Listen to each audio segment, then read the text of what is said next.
Hello and welcome back to Intoxicus Flanging. And yes, the daily flange has returned, and I hope you all brought your towels as always. Today we're going to be talking about the PS5 Devkit patent and the PS5 Devkit cooling system and what the PS5 cooling system might be looking like, and kind of breaking that down and comparing it to the modern PC hardware that's the closest equivalent to get an idea of what the system has to do to cool itself without being another PS4 Pro jet engine. And let's just flange on into that. And so we're going to start with, these were pretty much confirmed pictures of the, oh, where'd my webcam go? There we go. Pretty much confirmed pictures of the PS5 Dev Kit, and very interesting. We can get a good idea of their size, especially by the disc slot and stuff. They're pretty chunky, the dev kits, especially with the controller comparison, like thick. They're flat size. That's a bad description, but yeah, you know what I mean. Looks about the same as the PS4, but it's like double the thickness by the looks of it, more or less. So I don't think it's going to be that thick, and I don't think we're going to have that LCD readout display. They're definitely meant to be stackable, even though they're not stacked. And I thought that was going to be a good starting point of like actually confirmed dev kit pictures. So we're going to just go through some like sources. This website, doing my research, this just pointed me in the right direction with some links.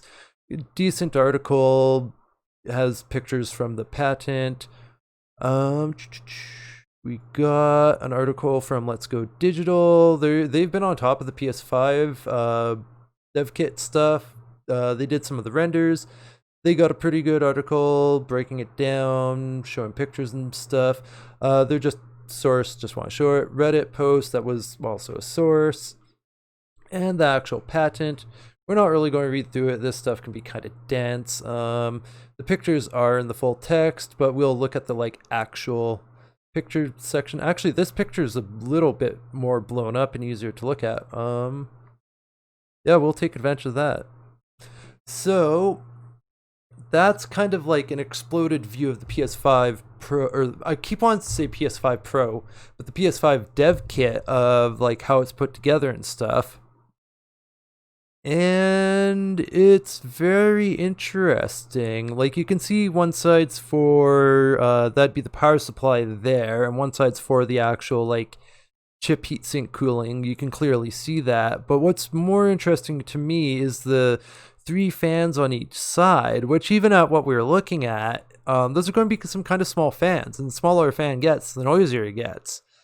And the more small fans you have that are already noisy alone, you get where I'm going. It looks like it's going to be loud, and it leaves me wondering: is our consumer version actually going to look like this, or are they going to significantly change up the design, or what? It's left me with some questions, because I was and still kind of am of the mind they're going to be keeping this base design, because with the V for 5 with PlayStation 5 Roman numeral, and then it's not just because it's stackable, but then it's easier. Like there's an issue that comes up with tech support and stuff, where tech support they get a lot of interesting calls, and it definitely is a thing people have talked about, where people call in because they're having issues with their console or piece of electronics, but they put it in a spot where all the like cooling access vents and exhaust and stuff is blocked, so it can't actually cool. So like they'll put it in like a small tight shelf, and then there'll just be no room for airflow, and they'll be like, why is it breaking? Why does it stop working? Why is it crashing? And it'll be like, well, it's overheating because there's no airflow. And this design can mitigate that very well with that V design, so it makes it a lot, and also it pushes air out the back and the sides. So it gives it a lot more options where people can put it, and that is kind of a flaw. As much as I like the Xbox Series X design, it does make things a little bit more restricted where you can put it. It's not too bad, but it does more so just because of the cubic nature of how it was designed. But this is almost more like VCR DVD player type of deal. So, and there's a lot more like shelves and entertainment centers designed for that kind of stuff. And if we can find the picture, there's a picture, yeah, that shows the airflow pad. So it does go out the sides a bit, but it's more directed out the back, which has me wondering if they might have a larger fan on the back on each side and just have that fan at the back pull through the whole system, drawing air in from the front. And then they can keep the design, shrink it down, and then not have 6 fucking tiny fans, which is just going to be noisy as all heck. So, yeah, I've been left with some questions. Is it even going to look like this? Because if it looks like this, it does create some interesting design hurdles, unless they don't, and it's with the complaints about the PS4 Pro especially sounding like a jet engine. I think they'd want to do something about that, so I don't see them being down for like noisy fans. So yeah, it's left me wondering. And we're going to have answers hopefully this Thursday. They haven't said they're going to actually show it to us, but I hope they do. I mean, it's roughly would be close enough to E3 time where they probably would have planned to announce it. Here's just the like set of drawings from the patent, same kind of deal. So just a quick look at some PS4 cooling stuff just for a comparison. This is HDD Mag, just more visual aid stuff. We're not really going to go into their articles, just looking for visual aids, and all credit to the sources for the visual aids. So yeah, with all the PS4 stuff, it's pretty much one fan and then like that heatsink, and then it's like got that shroud that directs it where it needs to go, so it like blows into the heatsink and the power supply and the EMI shields. Also, and yeah, there's thermal pads and stuff that show they intended this. Wind up acting as heat spreaders. So, there is some intelligent design going on with cooling there, just they could have done better. And also got the factories to apply the thermal paste better, because I might be fuzzy on remembering this, but I think it was shown that the thermal paste applications can sometimes be mediocre and cause the thermal issues. Tronics Fix, he has a great channel. I'm subscribed and everything. I recommend it if you like repair videos and teardowns and that kind of stuff. He does a lot of great stuff. He's just some still shots just for the visual aids, and just, yeah, all credit to him. So yeah, you can get a good look here how that goes with the fan and the heatsink. This is Tronics Fix again. Just a better look at the heatsink. Another look at the heatsink with Tronics Fix. This is the actual PlayStation. They did a teardown, and I think they're trying to show off the improved cooling design when they're doing this. I gotta note, I find it kind of funny they're still using this like kind of X bracket design. PCs don't really do that. They have like back plates and stuff that work differently, and still have like double chips and everything on both sides of the board. So it's just, I find it interesting that they still use that when last gen it was problems for both consoles and using that. And yeah, so that just gives you another look at it. And there's the fan. Let's see if we can get a look at the heatsink here in this one. We'll get a good look at it here in the iFixit stuff. There we go. So there's the fan with the shroud, and you can see how it blows through the heatsink and the 3 heat pipes and all that. There's another look at the heatsink. iFixit again, their PlayStation Teardown. So you can see what their heatsink looks like. So that PS4 heatsink is close enough to be roughly, I'd say roughly close enough equivalent to this. This is the CPU cooler for the 3800X. So this is the same one you're seeing on the screen there, the Wraith Prism. And yeah. So like they're like for the PS4, everything's being cooled by what comes with a 3800X or 3900X CPU from AMD. So that's some interesting perspective. Although I don't know about this nice thick copper plate, and it's got 4 heat pipes and a like really good, not too noisy fan. Like this is a really, really good for a stock cooler. Like very impressive for a stock cooler. And yeah, so just for like some perspective, and I have a hybrid kit. I'll get closer to the mic. I've got a hybrid kit on my 2070 Super. That's a 2080 Super on the EVGA website. So there was a slight accident, and some of the fins got crunched. So I'll try and like not show you guys that because that's just shitty to see. So this is the cooler for a 2070 RTX 2070 Super, and it's pretty big and thick and chunky. Yeah, got all sorts of lots of heat pipes. I don't know how many. I'm not going to count them. Triple fan, good size fans. Can be on the noisier side.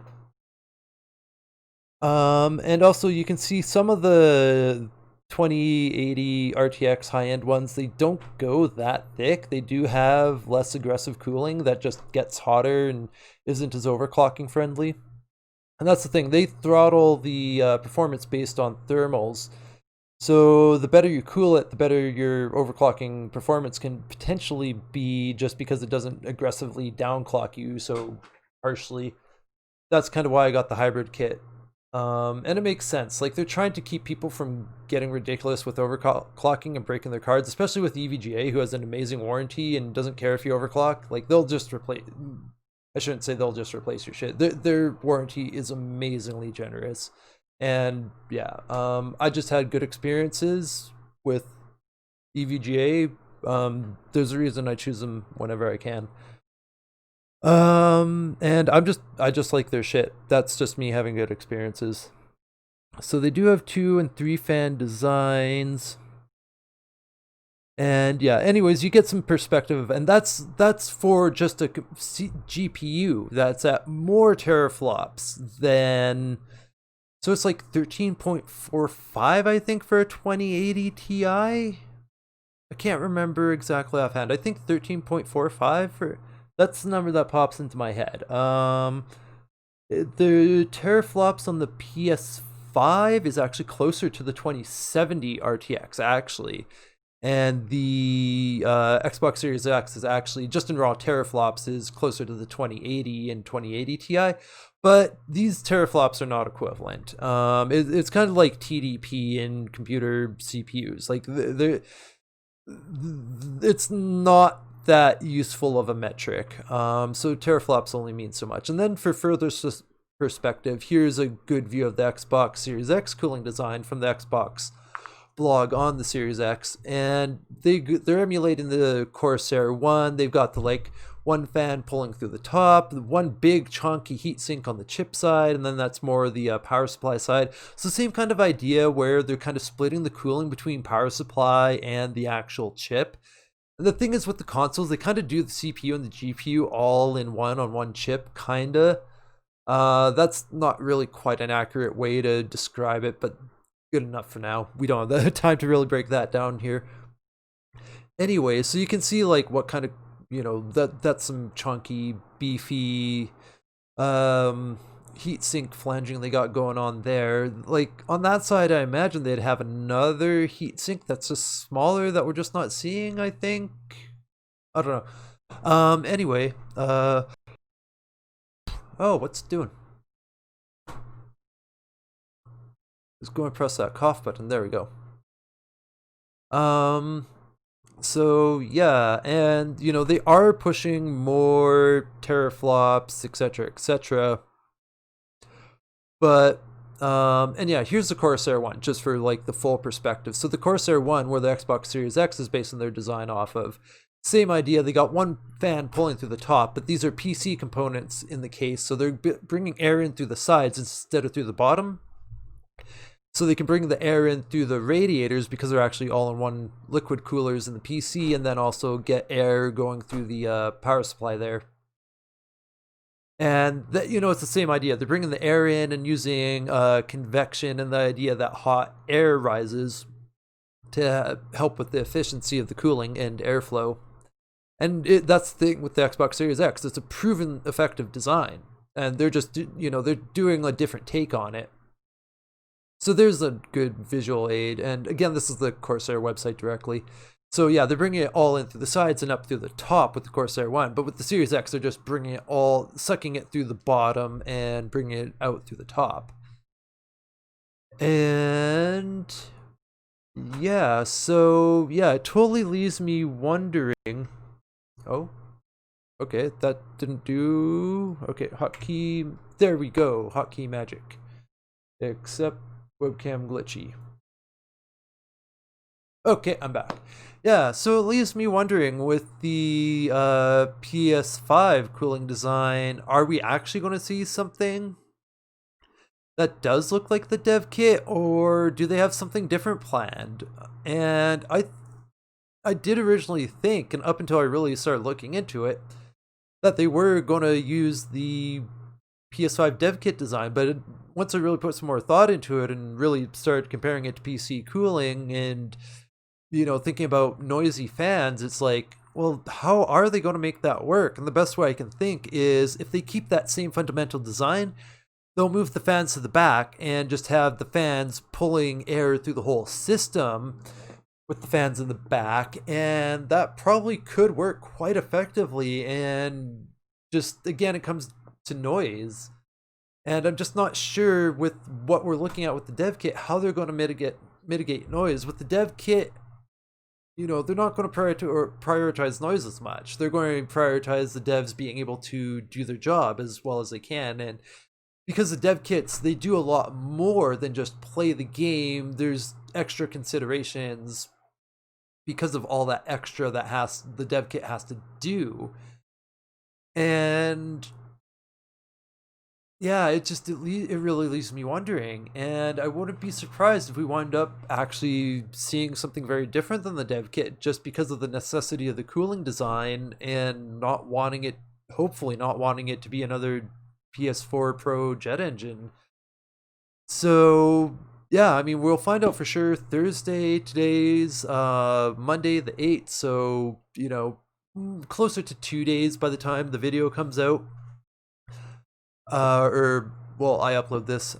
So we'll have more answers then, and I'll kind of do a follow-up video to kind of see how right or wrong I am. But yeah, now I kind of don't know, because up until I really looked into this, I was really thinking it would be a lot like the dev kit, and it still could be. But if they really want to mitigate noise, they're going to have to do something interesting, because 6 tiny fans, or even 4 tiny fans, man, potentially even 2 tiny fans, is it going to mitigate?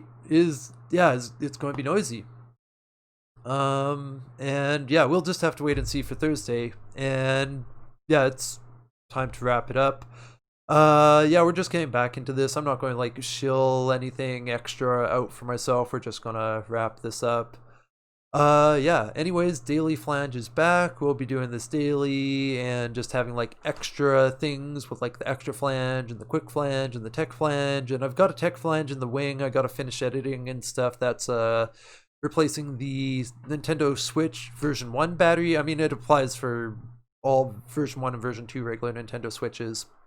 But battery replacement, just in case your battery is dying. A little quick guide to help you out with that.